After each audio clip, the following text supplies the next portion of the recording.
La acrofobia es cualquier forma de miedo a las alturas. ¿Tiene usted miedo a las alturas? Lo más probable es que sí. Las personas que no tienen miedo a los precipicios altos, montañas, atracciones extremas, no son tan comunes. Pero sí, a veces este miedo está bastante justificado, en algunos casos se asemeja a una neurosis. Una vez en la altura, una persona experimenta una gran cantidad de síntomas desagradables asociados con el estado físico y mental. Es lo que se denomina acrofobia. ¿Por qué se desarrolla? ¿Cómo se puede superar esta patología?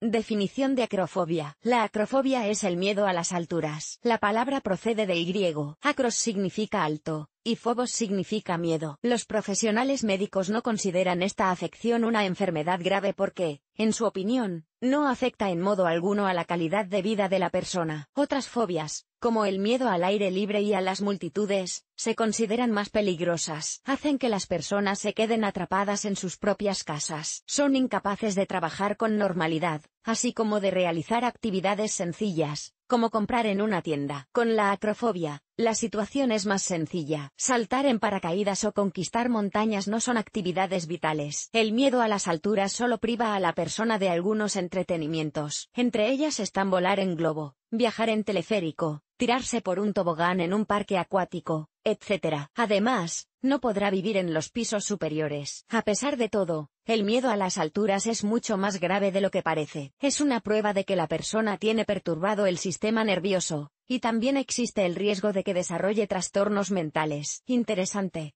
Alrededor del 5% de la población mundial padece acrofobia. Tipos de acrofobia. Existen varios tipos de fobias asociadas al miedo a las alturas: aerofobia, miedo a volar; bañofobia, miedo a los cambios bruscos de profundidad o altura; y lingofobia, miedo a marearse en las alturas. También existe la climacofobia, miedo a subir escaleras; acrofobia y miedo natural a las alturas. Diferencias. No hay persona que no se sienta incómoda al borde de un acantilado o en una noria, y eso es normal. Si no existieran esas sensaciones, la gente se moriría a causa de acciones imprudentes. Pero gracias al miedo natural, te alejarás del borde de la azotea de un edificio alto o del mismo acantilado para no caer desde una altura. Al mismo tiempo, no experimentará ningún síntoma mental o físico desagradable. Con la acrofobia las cosas son diferentes. El miedo a las alturas como que paraliza la conciencia de una persona, privándola de la capacidad de tomar decisiones adecuadas o, por ejemplo, de escapar del peligro. Con el tiempo, el miedo se intensifica. El malestar aparece a una altura pequeña y no amenazante. Algunas personas temen incluso ponerse de pie en una silla. El segundo rasgo característico de la acrofobia es el intento de evitar situaciones en las que puedan aparecer emociones desagradables. Una persona normal se comportará con calma si se encuentra en una posición elevada, montada en un ascensor o de pie en el balcón de los pisos superiores. Los que tienen miedo a las alturas evitan esos lugares. La acrofobia vive en el subconsciente y es completamente ilógica. La persona no puede analizar la situación y comprender que no hay peligro para ella. No se da cuenta de que para caerse necesita dar un paso adelante, y para evitarlo, dar un paso atrás. Simplemente, el terror le frena. Causas. Decir inequívocamente qué provoca el desarrollo de la acrofobia es imposible. Los psiquiatras y psicólogos aún no han llegado a un consenso sobre esta cuestión, pero todavía se destacan algunas razones. Miedo congénito. Los científicos han demostrado que el miedo a las alturas se establece a nivel genético. Para ello, llevaron a cabo un interesante estudio. La superficie del suelo se dividió en dos partes. La primera se hizo transparente. La segunda no se diferenciaba de un suelo normal. Crearon la ilusión de vacío en la parte inferior. Ninguno de los niños que participaron en el experimento quiso permanecer de pie sobre la superficie transparente, ni siquiera cuando sus padres les convencieron para que lo hicieran. Trastornos cerebrales ocurren después de que una persona haya padecido enfermedades víricas o infecciosas. Los factores de riesgo también incluyen el consumo excesivo de bebidas alcohólicas y sustancias estupefacientes y psicotrópicas. Constitución especial de la personalidad. Hay personas hipersensibles a todo lo que ocurre a su alrededor. Reaccionan de forma aguda ante cualquier acontecimiento. Sienten malestar ante las luces brillantes, los ruidos fuertes o la necesidad de estar mucho tiempo cerca de otras personas. No ven escenas violentas en las películas y tienen miedo a la sangre. Hay alrededor de un 10% de estas personas en el planeta. Un sistema nervioso muy sensible es una de las razones del desarrollo de la acrofobia. Situaciones traumáticas del pasado. Tal vez alguien experimentó estrés asociado a las alturas en una infancia lejana. A menudo la persona no recuerda en qué circunstancias ocurrió, pero esta información queda grabada en su subconsciente. Problemas de equilibrio. La última razón que provoca el desarrollo de la acrofobia son los trastornos en el aparato vestibular. Síntomas de la acrofobia.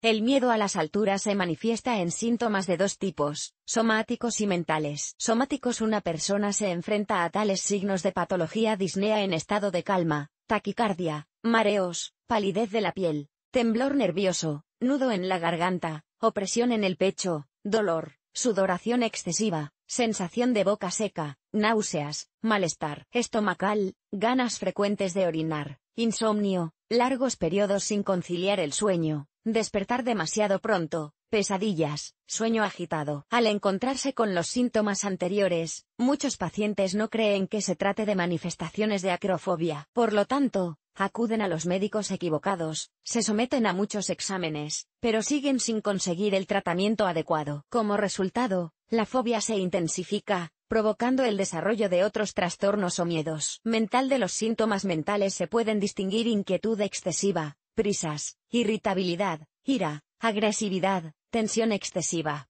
ansiedad grave, pensar constantemente en lo que podría pasar, como caerse, ansiedad, malos sentimientos, problemas de concentración, cabeza vacía. Cuando la ansiedad alcanza su punto álgido, el estado del paciente empeora. Debido al espasmo de los vasos sanguíneos, aparecen mareos, es posible desmayarse, pérdida de conexión con la realidad. Las personas que tienen más síntomas psiquiátricos que somáticos están muy concentradas en sus sentimientos y experiencias. A menudo se deprimen, rechazan el tratamiento, no creen en su eficacia. Debido a una excesiva desconfianza, temen los efectos secundarios de los fármacos recetados por el médico. Tratando de evitarlos, les leen atentamente las anotaciones. Acrofobia en un niño.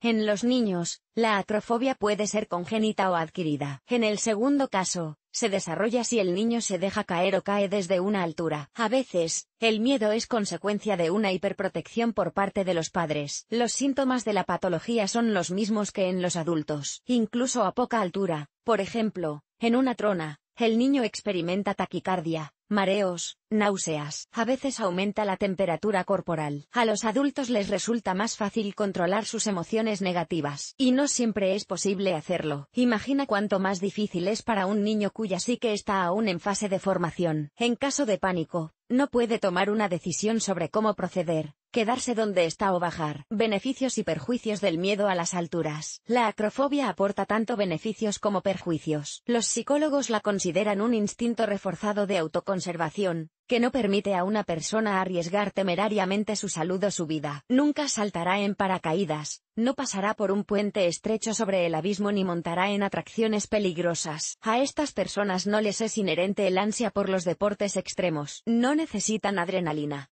Y esto es una gran ventaja. Según las estadísticas, sufren menos lesiones por caídas. El daño del miedo a las alturas se expresa en el desarrollo de los síntomas somáticos y mentales antes mencionados. Por mucho que una persona intente protegerse, a veces tiene que enfrentarse a las alturas. En esos momentos siente una fuerte tensión. Su corazón trabaja de forma intensificada, y los vasos sanguíneos simplemente no tienen tiempo de reaccionar al rápido cambio del volumen de sangre. Como resultado, la presión arterial aumenta, se desarrolla el estrés. Esto conduce al agotamiento, deterioro de la inmunidad, aumento de la susceptibilidad a diversas enfermedades. ¿Cómo deshacerse de la acrofobia? Como en el caso de otras fobias, en primer lugar hay que darse cuenta de la presencia del miedo, y solo después de que el tratamiento de inicio. Es importante que sea complejo. Terapia farmacológica. Con la ayuda de medicamentos se pueden amortiguar los síntomas, al menos temporalmente. Muy a menudo el médico prescribe la recepción de los antidepresivos, beta inhibidores o benzodiazepinas. Ellos ayudan a lidiar con el estrés, aliviar la ansiedad,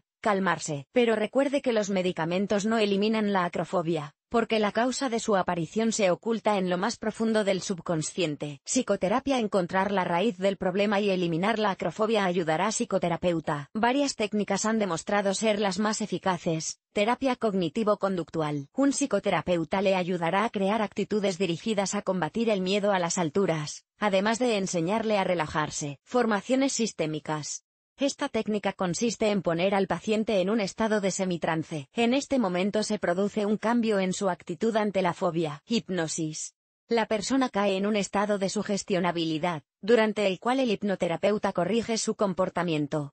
Desensibilización. Se utilizan ejercicios especiales para combatir la acrofobia. Método Moreno o psicodrama. El psicólogo y el paciente representan posibles situaciones peligrosas y traumáticas. En algunos casos, se lleva a cabo una terapia de orientación corporal. Su objetivo es estudiar el comportamiento inconsciente del individuo, así como el uso correcto de los métodos de defensa psicológica. Trabajo independiente. Además de tomar medicación y trabajar con un psicoterapeuta o psicólogo, se recomienda seguir una serie de sencillos consejos. No intente hacer frente a la acrofobia en un solo día. Acostúmbrese a las alturas gradualmente. Al principio, suba hasta el nivel en el que experimente una leve incomodidad. Escúchese a sí mismo.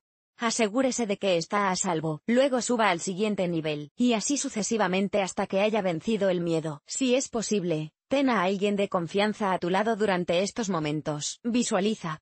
Imagina que eres una persona intrépida que no teme saltar en paracaídas o subir a la azotea de un edificio de varias plantas. Haz este ejercicio todos los días. Recuerda que los pensamientos son materiales. Enfréntate cara a cara al miedo a las alturas. Por ejemplo, sal al balcón y medita allí. Ve a un mirador alto con amigos. Si tienes miedo al vértigo, al principio no mires hacia abajo. Apúntate a una piscina. Aprende a saltar al agua desde poca altura, y bajo la supervisión de un entrenador. No te escondas de las casas altas. Ve a visitar a amigos y familiares que vivan en pisos altos. No te cierres en ningún aspecto. Habla de tus miedos, coméntalos con la gente. Quizá ellos también se hayan enfrentado a esos problemas. Así será más fácil enfrentarse a la acrofobia. ¿Qué hacer si tu hijo tiene acrofobia? Es más fácil prevenir la acrofobia en los niños que curarla. Por lo tanto, intente deshacerse de la hiperpaternidad. Si tu hijo quiere subirse a un árbol, a una escalera o a una cuerda, no se lo impidas. Limítate a controlar el proceso. Si el niño ya tiene miedo a las alturas, utilice el método de los cuentos de hadas terapéuticos. Que el héroe sea valiente y arrojado, conquiste cimas de montañas sin miedo, pilote un avión o salte en paracaídas. Háblale de ello con voz segura. También puedes simular una situación en la que el niño sea un socorrista, corriendo en ayuda de alguien. Para mayor claridad, suba el juguete favorito del bebé al estante superior. Recuerda que la psique del niño aún no está formada. Eso significa que su comportamiento puede corregirse. Los métodos seleccionados de forma competente ayudarán a prevenir el desarrollo de la acrofobia o a reducir su impacto en la vida. Si no puede vencerla por sí mismo, póngase en contacto con un especialista. ¿Qué es la acrofobia? Es el miedo a las alturas. El paciente tiene miedo de absolutamente todo lo que pueda asociarse a ello, es decir, subir en ascensor, viajar en avión, ir a la montaña, etc. Enfrentarse de forma independiente a este problema es difícil, ya que las causas de su aparición se ocultan en lo más profundo del subconsciente. Pero es necesario combatirlo y preferiblemente con la ayuda de un psicoterapeuta. No se avergüence de sus emociones. Hable de todo lo que le molesta. El especialista le ayudará a encontrar la causa del miedo, y a cambiar su actitud ante él.